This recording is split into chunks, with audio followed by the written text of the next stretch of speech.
My husband, I'll call him Josh, and I have been together for 6 years, married for 4, and we don't have kids. We have a really healthy and communicative relationship, we're both pretty easygoing and I really love him. He started working at a large accounting firm about 3 years ago, and from what he tells me he loves it there. He's made a lot of friends through his job and he goes out with them for drinks and social events quite often, and I've been totally okay with that. I'm quite introverted, so I've never been interested in meeting his colleagues or work friends, nor have I asked to. I've got my own circle of friends and I'm fine with us having separate friend groups. After what happened yesterday, it only just occurred to me that he has never actually asked me if I'd like to meet any of them, or go to one of his work events. I guess that's important context. Anyway, I'll start with what happened a few months ago, that I had brushed off until now. I was at a bar with some friends for a couple of Friday after work drinks, and a guy approached me. He was there with some friends, too. He looked slightly familiar, but I hadn't met him before. He seemed friendly enough, and he asked me, my name / right? I think I must have just given him a confused look, because he followed up with, I'm Jake, I work with Josh. I realized that I recognized him from some photos on my husband's phone. I don't use social media except for a private Instagram, so I'm not sure if he posted the photos anywhere, but we've got a very trusting relationship, so I look in his photos sometimes. Don't hate me. This is where it gets a bit embarrassing. I'm a bit socially awkward and so I struggled to end the conversation, but he just kept talking at me. I guess he was already a couple of beers deep. But while he was talking, he said something like, it's great that you guys are still so close. I haven't talked to my brother in ages. At the time I was like, huh? But I just assumed he was drunk and not making sense, so I ignored it. He started to get a little flirty, so I turned to my friends and we left shortly after that. I didn't say anything to them about it and it didn't seem like a big deal to me. I also decided not to tell my husband that I had met his coworker Jake. Not to hide it, but because I figured the guy wouldn't even remember talking to me, and I didn't want to make it awkward for Josh at work by telling him his colleague tried to hit on me. I just thought no harm no foul. But, yesterday morning, I was out walking our dog, Monty. He's a cross between a few breeds and has very unique markings. This matters, I promise, and was on my way to my regular cafe, which is in town. I was waiting in line to order, and the guy in front was an older man. He got his coffee and turned around, but stopped and looked at my dog and goes, hello Monty. Monty was super excited to see him, apparently, and so I guessed that the guy was another colleague of Josh's, because Josh brings the dog to the office a couple of times a week. I thought it was sweet, to be honest, so I smiled at him and said hi. He introduced himself. I guessed correctly that he was a colleague, but then he said something like, aren't you a good sister, walking his dog for him? I was so confused that I didn't even know how to react at first, so I stumbled on my words and just said it's my dog. I regret it, but I genuinely couldn't bring myself to correct him and say that I'm Josh's wife and not his sister. It was just too awkward, and I just wanted to leave because I think was suddenly dawning on me what might have been going on. He asked me something about sharing a dog, but I was able to escape the conversation by being next in line to order my coffee, and he left. I seriously don't know what to do, because what the fuck? Do I even ask my husband about this? Part of me is just assuming or hoping that it's a mistake, that he doesn't talk about me much at work and they assume we are related because we both have brown hair. But the thought that he has been telling his coworkers that I'm his sister, and evidently they have seen what I look like, so they must have seen photos, makes my stomach churn. I don't even know how I would broach the subject with him. I need some help. What would you guys do in this situation? I have only told one friend what happened because it's so weird and embarrassing, and she has jumped straight to time to plot his downfall, because she's my ride or die. Love her, but I don't want to immediately assume the worst or ruin my marriage over something that could be nothing. I'm sorry for the long and rambly post, but I would really appreciate any and all advice. First thing I just want to clear up. I've seen a lot of people suggesting I have crippling social anxiety, or am severely introverted, which I suppose you could glean from the way I explained what happened, but I'm not. I meant that I'm slightly introverted in that I'm not the most eager to meet lots of new people at once, especially a bunch of finance brothers whose weekends consist of unending sports bar beers, where I assume I would be mansplained everything until my ears bleed. Prob a negative assumption, but I'm sure some of you know what I mean. I suppose you could say that I'm confrontation averse and that I'm quite laid back and prefer to keep a conversation easy and positive. I don't like it when things are awkward and correcting when people misrecognize me as one of those things, but I'm not terrified of confrontation. Also, my husband and I do share some mutual friends. I didn't explain that well, but our lives are not entirely separate. The way he acts towards me around our mutual friends is extremely affectionate and normal. It is only his work friends that I have never interacted with. I've also seen, and some people suggest that what is going on is equivalent to my husband beating me and me hopelessly wondering whether I should break up with him. Or that I'm stupid for thinking my relationship was healthy when it clearly isn't. Like, damn, cut me some slack. I'm a real person and this is an entirely alien and bizarre situation for me. My first reaction wasn't to assume the worst, but I do appreciate that you all have made me certain that it is a big deal. I guess I needed confirmation that the things that happened are enough proof that Josh has been purposefully lying, and they weren't just mix-ups. I'm going to talk to him today, and ask him directly why he's telling his coworkers that I'm his sister. I followed the advice of writing my points down so that they don't get lost if I get emotional, lol. I will do my best not to let him slither out of it, and I hope he has some proof that his colleagues know I'm his wife. Update 1. On Saturday morning I woke up earlier than my husband. He was very hungover, so he was like sleeping a rock. But you guys will be proud of me, because I followed some advice and decided to look through his phone properly while he was sleeping. I have been on his phone so often just pissing around on it that I had never thought to check anything very deeply. I know his passcode by heart. I checked all the expected things like Instagram DMs, Facebook Messenger, his iMessages, etc., and I didn't find anything that set off alarm bells to me. But I know from some comments that people who are cheating are good at covering their tracks and hiding messages, so I kept looking around. I saw he had a folder called Work, and so I looked in there, and he had a couple of Microsoft apps, Outlook, Authenticator, OneNote, etc., but he also had MS Teams. So I opened that up and had a look around. It did feel like I might have been breaking laws looking at his work messages, but I obviously had too. Anyway, I was already upset to see that he had a bunch of one-on-one chats with several female coworkers. Which, at first glance, is obviously not an issue, because everyone works with people of the opposite gender and are required to communicate with them. But a couple of them were vaguely flirty, nothing I would call egregious, but there would be the occasional message between them with some playful innuendo or a wink emoji. These upset me, obviously, and they did send me into a bit of a spiral, but I didn't find anything that suggested he was having an out-and-out affair with any of them. Still, I followed someone's suggestion of screenshotting the messages and I airdropped them to myself. I still wanted some evidence of the lie, though, some proof of Josh telling someone that I was his sister directly. A commenter suggested that I go through his messages and search for keyword sister. I wanted to reply to your comment and say thank you for the idea, but the post was locked so I couldn't, but thank you. So I searched for sis on his MS Teams, hoping to find results for both sister and sis. A bunch of messages from all hands group chats or one-on-one chats came up from other people, all unrelated and about their own sisters or whatever. But my heart dropped out my ass, lol, when I saw there was a direct message from Jake, the guy from the bar, to Josh from a Monday a few months ago. Jake's messages said, ran into your sis at the bar on Friday, she's single, right? And my husband had the fucking gall to reply, nah, she's married. I literally almost burst into flames on the spot when I saw that. I can't even describe how much I was shaking after reading those messages. Firstly, that I could have confronted Josh about this months ago. I was, and still am, so furious with myself for that. Josh would have been fucking praying I didn't remember meeting Jake or that I wouldn't mention it, and he would have been counting his lucky stars that I never did. He probably thought he was hot shit for getting away with that and I nearly burnt a hole through the floor thinking about it, lol. But secondly, I was just in shock that he had the balls to tell this guy that I'm the one who is married, because he doesn't want anyone having it on with me, but he is allowed to coyly flirt with every fucking woman in the office? Anyway, I kept going back through the search results on his MS Teams, and eventually I got as far back as 2-ish years ago, and I did in fact find a message from Josh himself to a group chat. It said me and sis in Nusa Dua. I clicked on that and saw that he had sent it alongside a bunch of photos of him and I from our holiday to Bali. We went to Bali for our second anniversary. I thought he probably chose those photos because he's shirtless and had been working out, so he looked hot in all of them. I was in tears seeing all of this, obviously. I took screenshots of those too and airdropped all of the screenshots to myself. Needless to say I was devastated, and still am, to see all of that. I am still struggling to even process it at all. But that all happened on Saturday morning, and I immediately took myself to my friend's house. I'll call her Sophie. I went to her place to cry it out and show her what I found, and she was extremely supportive and probably more furious than me, lol. At around 1:30 p.m. I got a phone call from Josh, and I hung it up immediately. He sent me a few messages along the lines of, where are you, baby?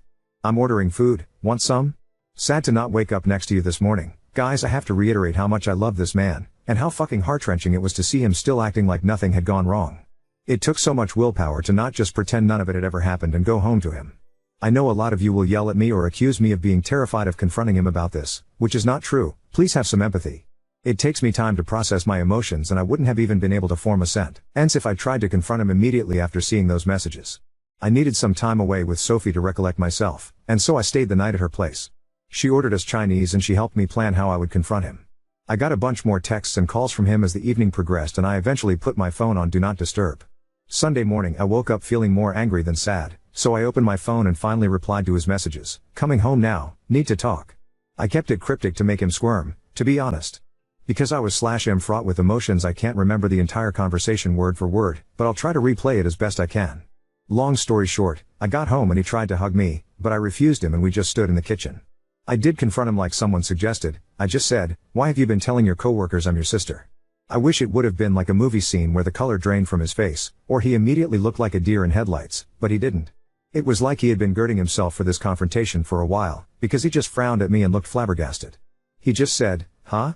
This made me so angry. How are you going to pretend to be stupid after 3 years of lying? I basically said, don't play fucking dumb, 2 of your coworkers have greeted me as your sister, and I have proof of you telling them. And I know you're pretending to be single. Essentially I asked him what he had to say for himself. He still played stupid. He became moderately defensive and just kept saying, I don't know what you're talking about, or, why would I lie about you?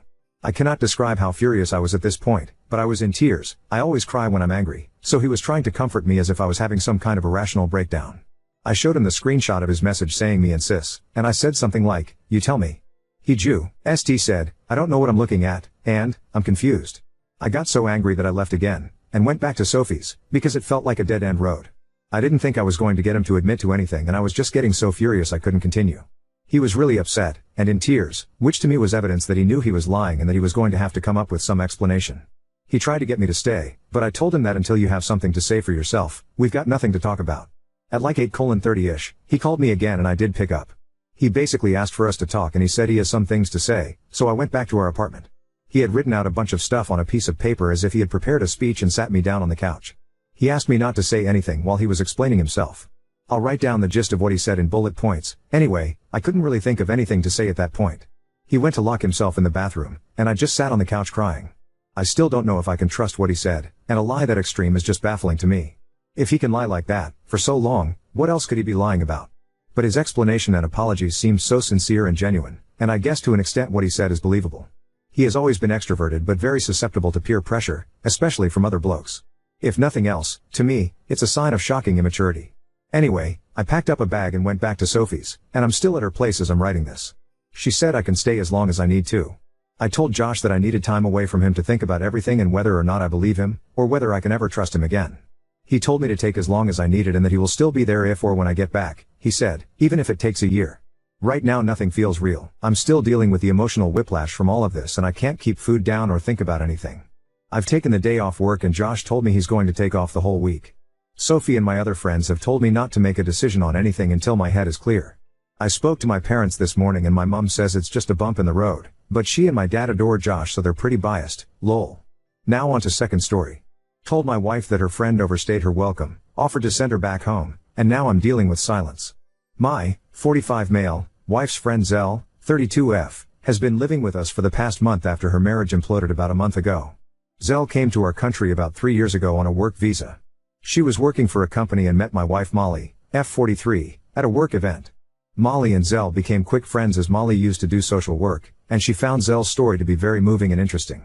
Zell started dating this guy I'll call Ed, M35, who had recently launched a company in her field. She left her original job and started working for Ed, and not long after that, they got married. Zell's job became pretty cushy. So instead of working, she went back to college to pursue a career in social work, and since Molly had experience in this, she became a sort of mentor for Zell. With Ed funding Zell's education and living expenses, it seemed like everything was set for her. Fast forward to mid-August, and Ed found out Zell had been cheating on him for several weeks with one of her classmates. Ed immediately cut funding for Zell's education and kicked her out of his house. The prenup Ed had her sign left her with absolutely nothing, effectively making her penniless and homeless. On top of that, Ed has spread the story across their community, and as such, Zell's reputation is in tatters, and her family back in their home country wants nothing to do with her, supposedly. The divorce hasn't been finalized, at the time of this writing. With the resources he has, I imagine Ed could speed up the process, but for whatever reason, it's dragging on. With seemingly no one to turn to, Zell came to us, and Molly welcomed her one day while I was at work. Since then, she has been living in our basement. Molly spends a lot of time now just talking to Zell and trying to help her get her life back on track. So much so that it is starting to affect our personal lives, and I feel like childcare has been made exclusively my responsibility for most of the week. Not only that, but since our gym equipment is in the basement, I had to stop working out, which has adversely affected my own mental health. I've been very annoyed about the entire situation but have largely borne it in silence until last night. Right before bed, Molly started going on about how the divorce could take months and that we need to find Zell a lawyer. At this stage, I told her that Zell had overstayed her welcome and needed to leave. It got pretty heated, and my wife said I was being shockingly unempathetic. I told her she was ignoring her responsibilities to our children, which deeply offended her. In the end, I told her that as a compromise, we could buy Zell a plane ticket back to her home country so she could be with her family. Molly was so upset at this for whatever reason and just responded with good night. We haven't spoken since then, partially because I decided to go work in my office today since I needed a break from Molly's nonsense. I honestly don't know what to do at this stage. I just want that woman out of my home. Update 1. Also, For those wondering, the classmate won't have her either. According to my wife, he told Zell that his personal life would be destroyed if he tried pursuing anything with her, so he ended things abruptly. To my understanding, he has a wife who doesn't even know he cheated. To sum things up, I did reach out to Molly on Sunday, and we managed to patch things up. Since we hadn't spoken for more than a day at that point, I decided not to push the Zell issue any further right then. Fast forward to early Monday morning, and we get a call from Molly's sister. Apparently, their father had a serious fall in the bathroom during the night, and their whole family is flying out to check in on him. Molly booked her flight soon after the news and left yesterday, 2/24th. She hasn't booked her return yet, but I'm guessing she'll be gone 10 to 15 days, depending on the severity of her father's injuries. In the meantime, I've been totally swamped with work and taking care of the kids, but Zell has offered to help out where she can. This morning, she made breakfast for all of us and even packed lunches for me and the kids, so I don't really have any complaints at the moment. Last night, she did some laundry and straightened up the living room and playroom as well. So far, I'm pleasantly impressed and figure I'll keep my mouth shut for now, depending on how things go from here. Edit. After reading a few comments, I'd like to assure everyone that it is extremely unlikely that Zell will try anything suggestive. To be totally honest, I always got the sense that she felt like I didn't like her much. In the time she's been here, we've probably only spoken 10 to 12 times, and about half of those were just in the past 24 hours given the current circumstances. If she wants to make herself useful, I won't stop her. That being said, several of my women coworkers have expressed their disbelief and disappointment in how Molly departed so suddenly, and one even suggested that I do not eat food prepared by Zell. Moreover, 2 of the older ladies have even offered to make food for myself and the children, but I declined. The way I see it, if Zell is useful when I actually need the help, I won't complain despite the protests of some of my coworkers. Molly and I have been paying for all her living expenses. This is the least she can do. Update 2. It's been a week since Molly departed, so I thought it would be a good time to provide a brief update on our situation. Molly's father broke his foot when he fell in the bathroom. Fortunately, the injury isn't too severe, and the doctors expect him to recover within about 8 weeks. The greater concern at the time was the cut on his lip, which caused pretty significant bleeding and understandably led to all the panic, especially for Molly's mother, who found him on the floor. I spoke with him a few times over the phone, and he seems to be in good spirits. For a man turning 88 this November, he's spry for his age and is pretty active, so I'm hopeful for his full recovery. Molly and I have also had several conversations. While she initially intended to stay longer to help her parents adjust, her mother has been adamant that she return home. In fact, her mother even expressed some frustration over how abruptly Molly left and suggested that I should have been the one to go instead. It's something Molly wants to talk about in person. Molly's return flight is scheduled for October 10th. At home, things have really been shaken up by Molly's absence.